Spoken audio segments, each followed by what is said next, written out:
नमस्कार, मैं हूं मधुलिका और आप इस वक्त पर देख रहे हैं अटल टीवी। जहां देखने को मिला है कि आज बिहार विधानसभा चुनाव का पहले चरण का मतदान है और बातें तमाम तरह की होती हुई नजर आ रही। इस वक्त पर देखने को मिल रहा है कि जितने भी युवा हैं, महिलाएं हैं, वोटिंग देने के लिए पहुंची हुई थी और सबका यही कहना था कि हमारा मुद्दा सिर्फ और सिर्फ रोजगार है और विकास है। फिलहाल आज के पहले चरण में किस तरह की चीजें रही हैं और आगे क्या कुछ देखने को मिलेगा, इन सारी चीजों पर बातचीत करने के लिए हमारे साथ जुड़ चुके हैं सुबह प्रवक्ता सुनील अरकुंसी जी, और थोड़ी देर में हमारे साथ जुड़ेंगे सपा के प्रवक्ता नीसम जैदी जी। इनसे बातचीत करेंगे और जानेंगे कि आखिरकार आज बिहार में क्या कुछ देखने को मिला है। सुनील अरकुंसी जी, जैसा कि देखने को मिल रहा है कि इस वक्त पर बिहार में वोटिंग चल रही थी और तमाम तरह की बातें होती हुई नजर आई, लगातार आप लोग भी दौरा करते हुए नजर आए, तो क्या कुछ देखने को मिल रहा है कि बिहार की जनता क्या कुछ कहती हुई नजर आ रही है?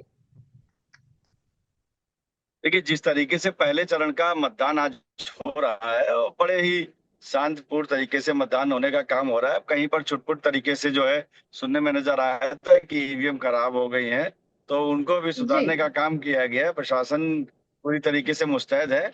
और आज प्रथम चरण के चुनाव में भी आज सुहेलदेव भारतीय समाज पार्टी के प्रत्याशी जो कि लड़ रहे थे, उनका भी आज वोटिंग हो रहा जनता के बीच में जाने का काम किया। तो उन जी। मुद्दों को लेकर भी सोहेल भारतीय समाज पार्टी के भी पक्ष में मतदान हो रहा है। और लगातार आज जिस तरीके से हमारे राष्ट्रीय अध्यक्ष माननीय श्री ओम प्रकाश राजभर जी रैलियों के माध्यम से जनता को संबोधित करने का काम कर रहे हैं, उनको जो है अपनी पार्टी की योजनाएं बताने का काम कर रहे हैं। और जो है जी। लगातार उन्होंने भी अपने पक्ष में वोट करने की अपील की है। तो आज हम लोग भी बड़ी मजबूती से उतरने का काम भाजपा ने किया है बिहार प्रदेश में। ये कोई जो कम हमको आंकने का काम कर रहे थे, वो कम आंकने का जो उनके अंदर बना हुआ था कि सोहेलदेव भारतीय समाज पार्टी की कोई जमीन नहीं है यहाँ पर, तो जमीन सोहेलदेव भारतीय समाज पार्टी ने अपनी तैयार कर ली है। और लगातार आप देखिएगा, जब 14 तारीख को यहाँ पर परिणाम घोषित होगा तो उसमें लोगों को चौंकाने वाला परिणाम होगा कि सोहेलदेव भारतीय समाज पार्टी में भी वोट करने की जो अपील की गई थी और उनके पक्ष में मतदान होने का काम हुआ है। जी सुनील जी, आपने बिल्कुल ठीक कहा, लेकिन इसी के साथ देखने को मिला कि वोटिंग के ठीक पहले राहुल गांधी ये कहते हुए नजर आए कि जो बहुत तरह की चीजें हैं वो असमंजस की स्थिति बनानी है, और राहुल गांधी ने सीधे तौर पर वोट चोरी की बात कह दी है और इसमें हरियाणा के चुनाव का भी जिक्र किया गया है। क्या मानना है आपका, क्या ऐसा कुछ देखने को मिल रहा है? देखिए, राहुल गांधी जी ने जब हरियाणा में भी वोट चोरी की बात की थी कि हरियाणा में वोट चोरी करने का काम किया, तो वहां पर भी आप देखिए किसकी सरकार बनने का काम हुआ। अब इस तरीके की चीज जब बिहार में भी आप वही चीज को कहने का काम कर रहे हैं, तो आने वाला समय आपको खुद बताएगा कि किस तरीके से कहां पर आप जो है वोट चोरी की बात करते हैं। आप वोट चोरी चुनाव के समय ही आपको वोट चोरी की बात, जब हरियाणा में आपको पता था कि वोट चोरी हुई थी, तो आपको जी। मजबूत तरीके से पहले इस पर काम करना चाहिए था। देखिए, बहुत से ऐसे लोग हैं जो दूसरे प्रदेश में काम करते हैं, या फिर मान लिया उनकी डेथ हो चुकी है तो उनके वोट काटने का काम किया गया है, तो उसमें कोई बड़ी बात नहीं है। इस तरीके का जो उन्होंने कहा है, उसके जो प्रमाण दिए हैं वो भी प्रमाण पूरी तरीके से सत्य नहीं बैठे हैं। तो अब जी। जो वोट चोरी का मुद्दा जो उठा रहे हैं, वो उस मुद्दे में कोई दम नहीं है। और जनता खुलकर मतदान करने का काम कर रही है। अब आपके पक्ष में मतदान नहीं होता है तो तो आपको अपने मुद्दों को भी लेकर जनता के बीच में आना पड़ेगा, और जब अच्छे मुद्दे होंगे तो आपको ही वोट करने का काम करेगी जनता। जी सुनील जी, आज एक चीज और देखने को मिली कि जब बुरके को लेकर बातचीत सामने आई और कहा गया कि बुरके की वजह से वोटिंग में कुछ असर पड़ सकता है, इस तरह की तमाम बातें होती हुई नजर आई, तो कन्हैया कुमार ने सीधे तौर पे ये बात कह दी कि जो इस वक्त पर सत्ता पक्ष में वहां पर पार्टी थी, उनके पास कोई मुद्दा नहीं है। इतने लंबे समय से लगातार आप लोग रूलिंग पार्टी बने रहे और कुछ खास नहीं किया। अगर 20 साल हुए हैं तो 20 साल में इनके पास 20 काम भी नहीं गिनवाने को, तो कभी बुरके की बात, कभी पाकिस्तान की बात, तो कभी घुसपैठियों की बात कर दी जाती है। आपका क्या मानना है इस पर? और कन्हैया कुमार के इस बयान के बाद ही देखने को मिल रहा है चर्चाएं काफी ज्यादा तेज हो चुकी हैं। देखिए, बिहार प्रदेश में चाहे लालू की सरकार बनी हो और चाहे जो है नीतीश की सरकार चल रही, कहीं ना कहीं दलित महादलित लोगों को जो है ठगने का काम किया गया है, उनको जो है गुमराह करने का काम किया गया है। रही बात विकास को लेकर, तो जी। विकास को लेकर भी जो है दावे तो आपके बहुत बड़े बड़े हैं, मगर उस तरीके के दावे आपको यहाँ पर दिखाई नहीं पड़ते हैं।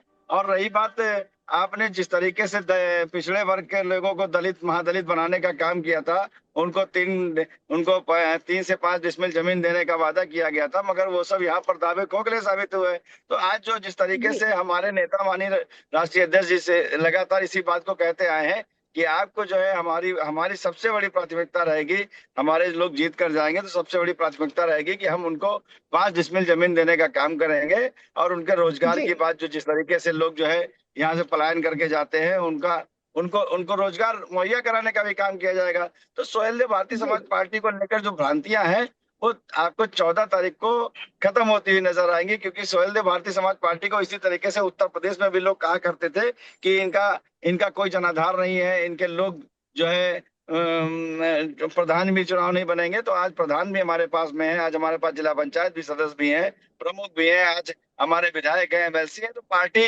ने काम किया है, जनता ने हमको चुनने का काम किया है, तो हम लोग लगातार जो है जनता के बीच में रहने का काम करते हैं। आज भी राष्ट्रीय अध्यक्ष माननीय श्री ओम प्रकाश राजभर जी की रैली है, उस रैली में जो है जी अपार जनसमूह आपको देखने का मिलेगा। आपको आपका जो अगर यहाँ रिपोर्टर हो तो आप उनसे कहिए कि हमारी रैली जो है दाऊदनगर के पास में जो है माननीय राष्ट्रीय अध्यक्ष जी की है, उसको कवर करने का काम करें। उससे ही आंकड़ा लग जाएगा कि किस तरीके से जनता हमारे साथ में है। जी सुनील अरकुंसी जी, एक चीज और देखने को मिली, जब 121 सीटों पर आज वोटिंग हो रही थी तो इस दौरान जितने भी युवा और महिलाएं थी, अगर इन दोनों वर्ग की सिर्फ बात करें तो एक चीज इसमें देखने को मिली कि युवा सिर्फ ये कहते हुए नजर आए कि हमें रोजगार चाहिए, हमें नौकरियां चाहिए, और महिलाएं आगे विकास की बात करती हुई नजर आई। तो क्या ये कहा जा सकता है कि जो एक लंबे अंतराल तक एक पार्टी ने वहां पर रूल किया, लेकिन अब भी युवाओं को विकास के लिए, रोजगार के लिए, अपने एजुकेशन के लिए इस तरह से बार बार अपनी आवाज को उठाना पड़ रहा है? आखिर क्या कारण था, क्यों पीछे रह गए ये सभी लोग? बिल्कुल उन्होंने सही कहा है कि भाई रोजगार किसको नहीं चाहिए, रोजगार युवाओं में चाहिए है। तो बिल्कुल चाहिए उनको रोजगार मुहैया कराना चाहिए सरकार को। आपने देखा होगा, जो अगर उत्तर प्रदेश से में छोड़ दीजिए, आप बिहार की बात जो अगर करें तो बिहार से सबसे ज्यादा जो है दिल्ली, हरियाणा, पंजाब, मुंबई, इस तरीके से जो है प्रदेशों में सबसे ज्यादा जो अगर कोई जाता है तो बिहार से जाता है। अगर बिहार में जो अगर रोजगार मुहैया होता तो क्या बिहार से पलायन करने का काम करते लोग? नहीं करते। मगर जी आज जो अगर उनकी मांग जायज है, जो अगर वो वोट कर रहे हैं तो रोजगार के नाम पर जो है, विकास के नाम पर, तो अच्छी बात है। और युवाओं को रोजगार मिलना भी चाहिए। यही बात तो हमारे नेताजी जी भी कहते हैं। आखिर जो है आपकी सरकार 20 साल, कभी आप लालू रहे, कभी 20 साल नीतीश रहे, तो आपने आपने किया क्या है? आप दोनों वर्चस्व की लड़ाई लड़ने का काम करते रहे। आप आपने आपने ये कभी नहीं सोचा कि बिहार प्रदेश की जो है जनता आखिर इतनी इतनी ज्यादा तादाद में दिल्ली, हरियाणा, पंजाब में जाने का काम क्यों करती है? जी। तो सुनील जी, अब आगे क्या कुछ देखने को मिलेगा, क्योंकि पहले चरण की वोटिंग कहीं ना कहीं समाप्ति की ओर बढ़ रही है, और अब दूसरे चरण का इंतजार किया जा रहा है। उसके बाद 14 तारीख को परिणाम भी आने हैं। तो दूसरे चरण के लिए तैयारियां किस तरह से हो रही हैं? क्योंकि आपके द्वारा भी अवगत कराया गया कि आपके राष्ट्रीय अध्यक्ष बिहार पहुंचे हुए हैं, लगातार रैलियां की जा रही हैं, जनसभाएं की जा रही हैं, क्योंकि इसके पहले स्वास्थ्य सही न होने की वजह से कुछ ना कुछ ड्रॉबैक देखने को मिला है। अब आगे के लिए क्या कुछ खास तैयारियां हैं? देखिए, लगातार हमारे राष्ट्रीय अध्यक्ष जब से उनका स्वास्थ्य सही हुआ है, और उनका स्वास्थ्य सही होने के बाद में उन्होंने लगातार बिहार प्रदेश में रैलियां शुरू कर दी थी। और बिहार प्रदेश वो पहले से भी आते रहे, लगातार पहले भी जी रैलियां करने का काम करते थे, और आज भी वो रैली कर रहे हैं। देखिए, हमारा जो है यहाँ बिहार में चुनाव लड़ने का एक मकसद है। जो है रजवाड़, राजवंशी, राजभर समाज को की हिस्सेदारी यहाँ पर नहीं मिलती थी, उनको यहाँ पर गिना नहीं जाता था, ना तो इनकी गिनती होती थी। राजनीतिक पार्टियां इनको टिकट देने का काम नहीं करती थी, वो ये बताती है यहाँ पर इनकी गिनती ही नहीं है। तो उस गिनती को गिना जी कराने के लिए हमारे राष्ट्रीय अध्यक्ष ने कहा है, अगर कोई पार्टी आपको टिकट देने का काम नहीं करती है, आप खाली वोट की मशीन बनकर रह जाते हैं, तो आपको वोट की मशीन नहीं बनना है, आपको आज गिनती करानी है। आज आपके आपके आपकी जो गिनती बिहार प्रदेश में होगी, तभी आपको आगे उसका लाभ मिलेगा। तो इसको लेकर सोहेलदेव जी भारतीय समाज पार्टी मैदान में उतरी हुई है, और इस चरण में भी हमारे प्रत्याशी हैं। आने वाला समय आपको बताएगा कि इस चरण में भी हमने अच्छा परफॉर्मेंस करने का काम किया। और अगला चरण जो होगा जी हमारा 16 तारीख को, उसमें भी हमारे प्रत्याशी जो है बड़ी दमखम से चुनाव लड़ने का काम कर रहे हैं। उनकी जनसभाएं हो रही है लगातार, हम उन पर भी अच्छा काम करने का काम करेंगे। तो अब रिजल्ट का इंतजार करिए, सारी चीजें खुल जाएंगी कि किसके पक्ष में चुनाव गया है और किसके पक्ष में चुनाव नहीं जी गया है। तो थोड़ा सा इंतजार करना पड़ेगा आपको इसके लिए। जी धन्यवाद आपका सुनील जी, बहुत एक बहुत। चीज। जी जी। सुनील जी, आपसे अंतिम सवाल मेरा ये है, बस आखिरी सवाल आपसे पूछ रहे हैं। अभी देखने को मिला, आपने बताया कि पूरी तैयारियां की जा रही, दमखम दिखाया जाएगा, लेकिन इसी बीच में देखने को मिलता है कि सुहलदेव भारतीय सेवा दल का गठन हो जाता है, एक नई पार्टी के रूप में निकलकर सामने आती है। आखिर इस वजह से ये सारी चीजें किस वजह से हुई? क्या मतभेद हो गया आप लोगों के बीच देखिए, देखिए सोहेल देव जी के नाम पर जो अगर आज में? कोई जी राजनीति कर रहा है, तो मैं उसको कहूंगा, ये उसकी ओछी मानसिकता है।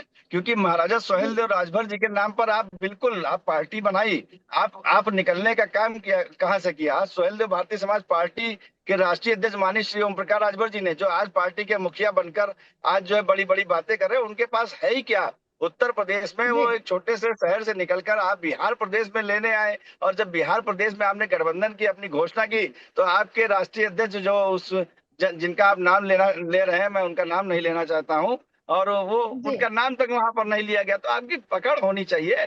आज राजवंशी राजभर और रजवार समाज का वोट जो है, और उनके लोग आज माननीय राष्ट्रीय अध्यक्ष श्री ओम प्रकाश राजभर जी को अपना मसीहा मानते हैं, क्योंकि उन्होंने ही आवाज जी को उठाने का काम किया। तो अब नकली बनकर तो बहुत लोग आने का काम करेंगे, सोहेलदेव जी के नाम पर राजनीति करने का काम करेंगे, पर उनकी दाल गलने वाली नहीं, क्योंकि वो उत्तर प्रदेश में भी उन लोगों को कुछ नहीं, उन लोगों ने कुछ नहीं कर पाया, और उसके बाद आज बिहार प्रदेश में भी उनका कुछ होने वाला नहीं है। इसलिए हम लोग उनको सिर्फ इतना ही कहेंगे कि आप जो है अपनी राजनीति करने का काम करिए, मगर उत्तर प्रदेश और बिहार में माननीय राष्ट्रीय अध्यक्ष श्री ओम प्रकाश राजभर जी को मसीहा के रूप में माना जा रहा है, और आगे भी मानेंगे लोग।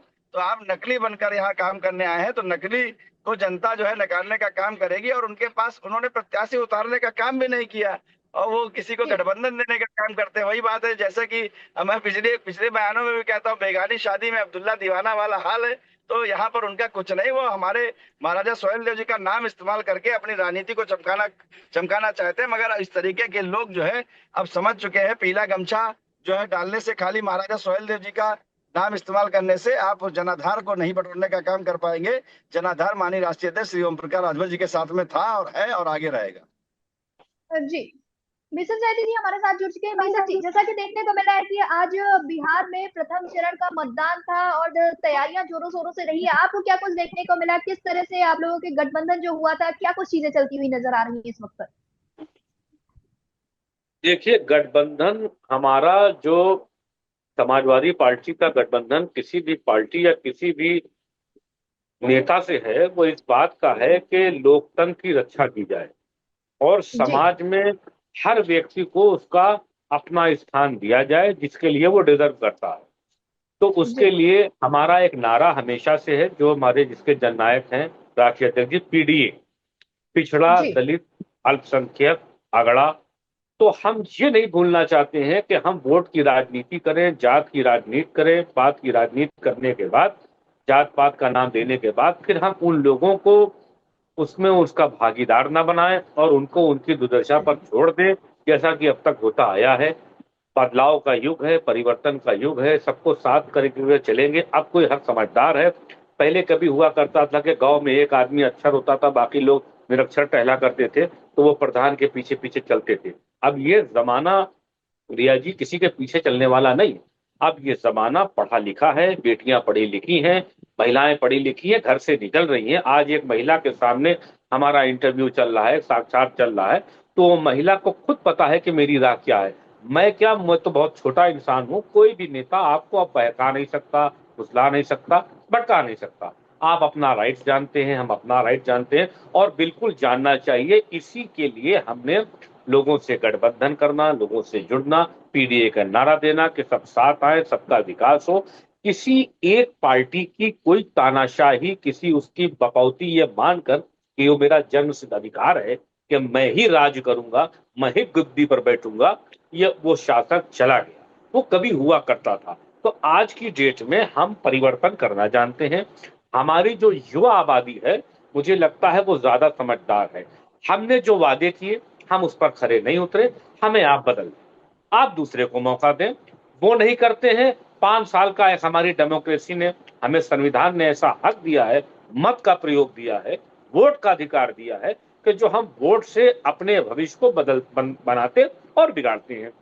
अब आप जी देखिए, भारतीय जनता पार्टी की बात मैं कर रहा हूं, मैं किसी दल से आता हूं, बीजेपी वाले किसी और दल से। आप ये देखिए, वो चाहे उत्तर प्रदेश हो या बिहार हो या जहां जहां भी इनकी सरकार हो, जहां जहां इन्होंने वादे किए थे, जहां जहां इनका मैनिफेस्टो भेजा गया था, क्या आज वो उस वादे पर खरे उतरे?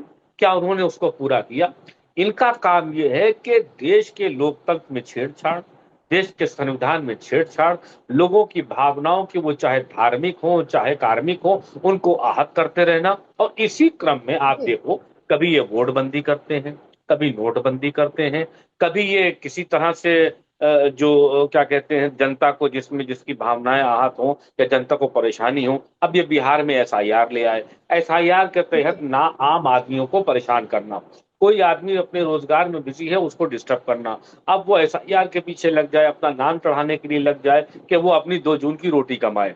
और अगर इनको इतना ही वोटरों से मुझे लगता है कि भेदभाव है, तो ये क्यों नहीं भूलते कि आज उन्हीं की वोट की बदौलत ये प्रधानमंत्री बने हैं, उन्हीं की वोट के जी। बदौलत ये देश के रक्षा मुख्यमंत्री बने हैं। तो ऐसे जी मौके मिर्जा पर जी ये क्यों आपने भूल अभी, जाते हैं?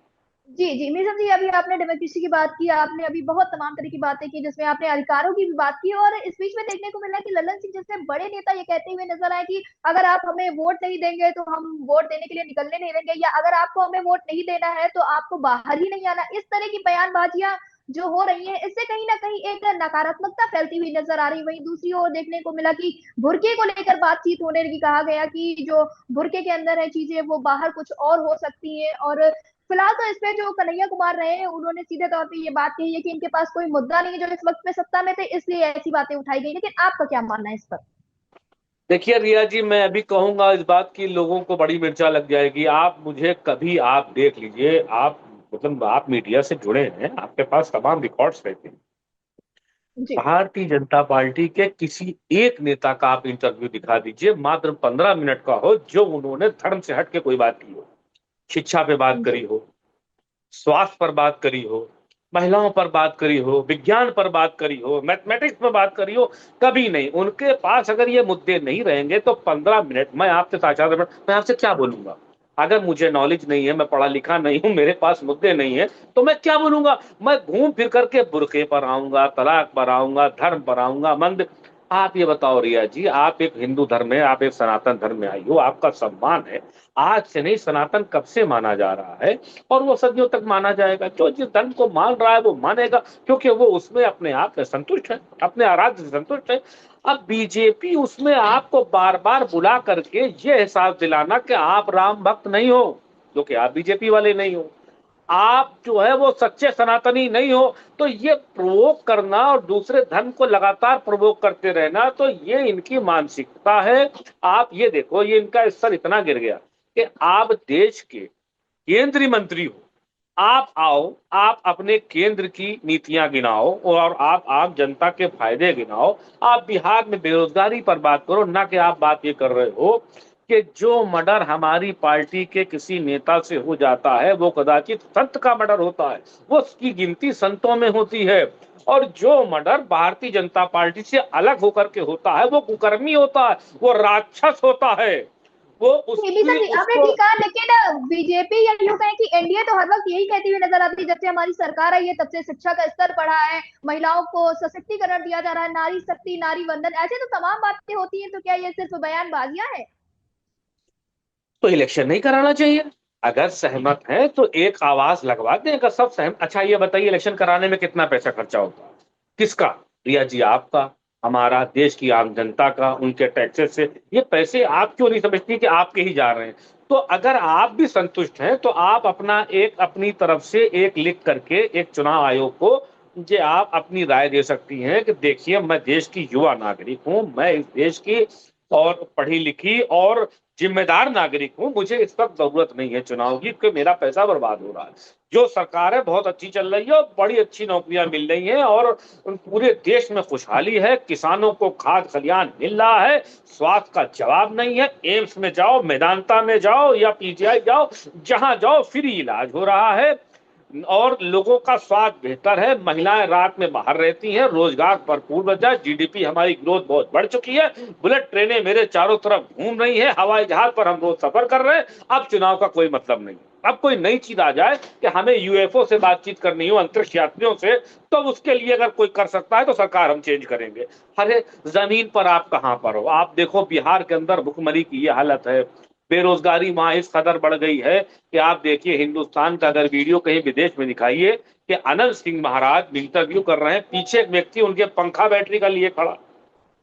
आप ये सोचो कि जो बीजेपी का मंत्री बनने का ख्वाब सोच रहा हो, देश का विधायक हो अनंत सिंह महाराज, वो एक छत का फैन न चला करके अपनी मानसिक पूर्णता का इतना शिकार है कि किसी जात के आदमी को जो गरीब है उसको लालच दे करके 100 रुपए का पीछे पंखा लेकर के खड़ा रहता है। आप किसी भी इंटरव्यू में आप देख लो अनंत सिंह जी के, तो एक व्यक्ति बैटरी का फैन हाथ में लिए उनको हवा देता रहता है।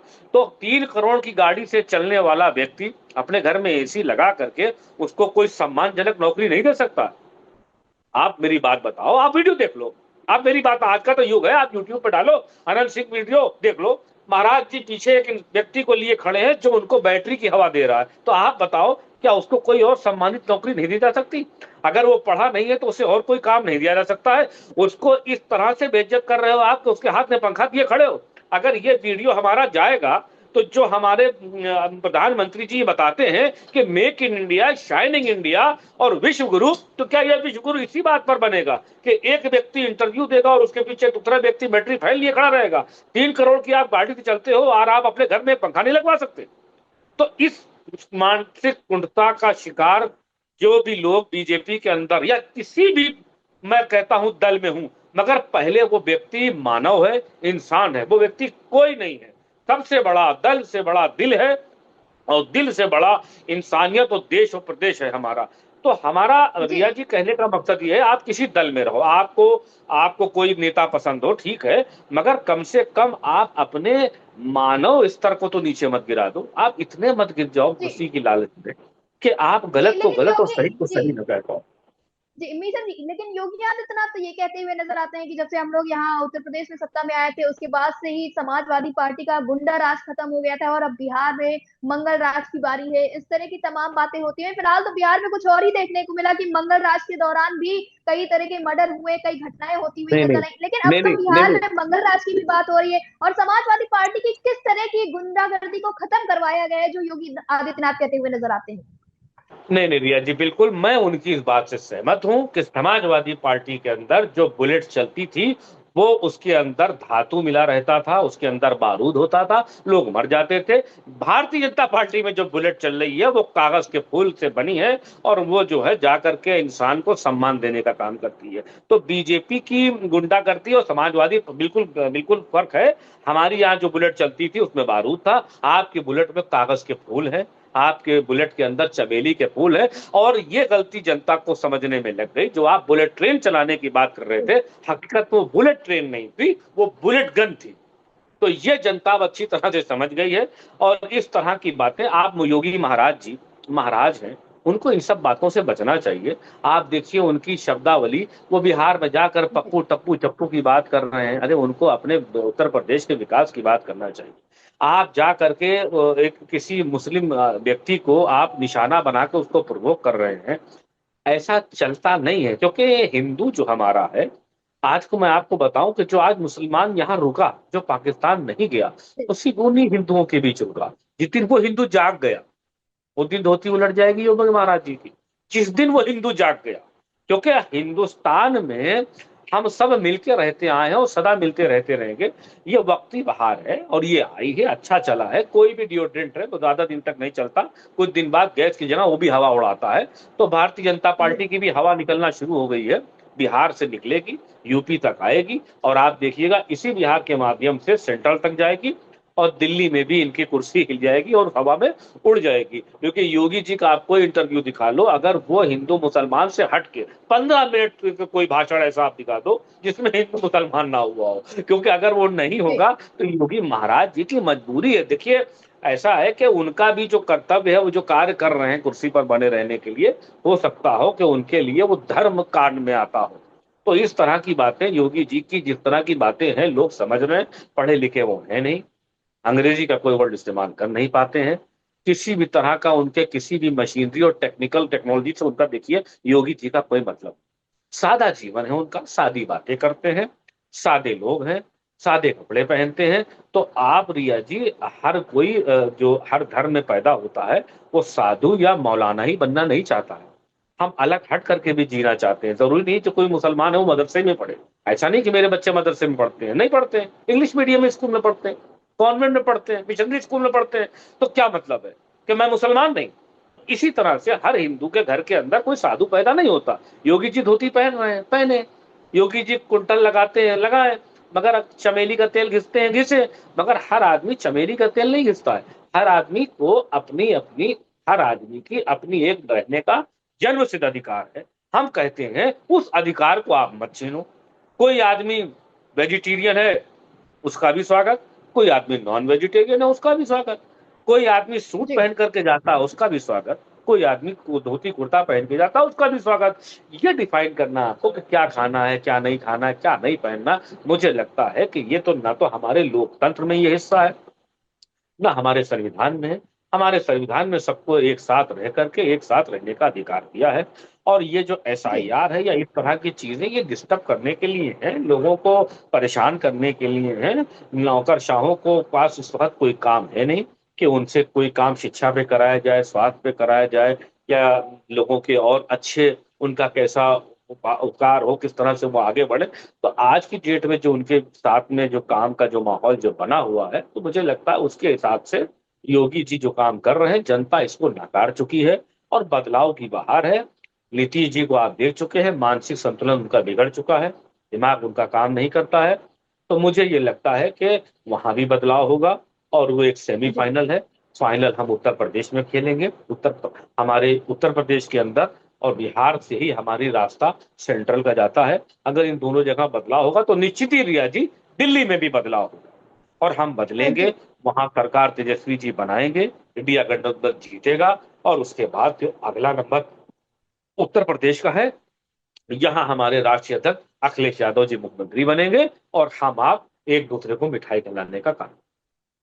जी मिशन जी, बहुत बहुत धन्यवाद। इस वक्त पर जैसा कि देखने को मिल रहा है कि बिहार में प्रथम चरण का मतदान था, और इस बीच में ये सारी चीजें देखने को मिली कि बार बार सत्ता पक्ष की तरफ से और विपक्ष की तरफ से तमाम तरह की बातें हुई, वोट चोरी की बात सामने आई, बुर्के की बात सामने आई, और लगातार ये बातें कही जा रही है कि 14 नवंबर को एक बड़ा बदलाव देखने को मिल सकता है, जहां एक तरफ एनडीए की तरफ से कहा जा रहा है कि आगे चलकर एक नई चीजें देखने को मिलेंगी, तो वहीं ये भी देखने को मिल रहा है कि इंडी गठबंधन की तरफ से भी साफ तौर पर यह बात कह दी गई है कि आगे चलकर 14 नवंबर को बहुत सारे बड़े बदलाव होंगे। लेकिन बात आज भी रोजगार की है, शिक्षा की है, विकास की है। अब देखना यह होगा कि अब 14 नवंबर को क्या कुछ खास निकल कर सामने आता है। मैं आपके साथ मधुरिका, आप इस वक्त पर देख रहे थे अटल टीवी। धन्यवाद।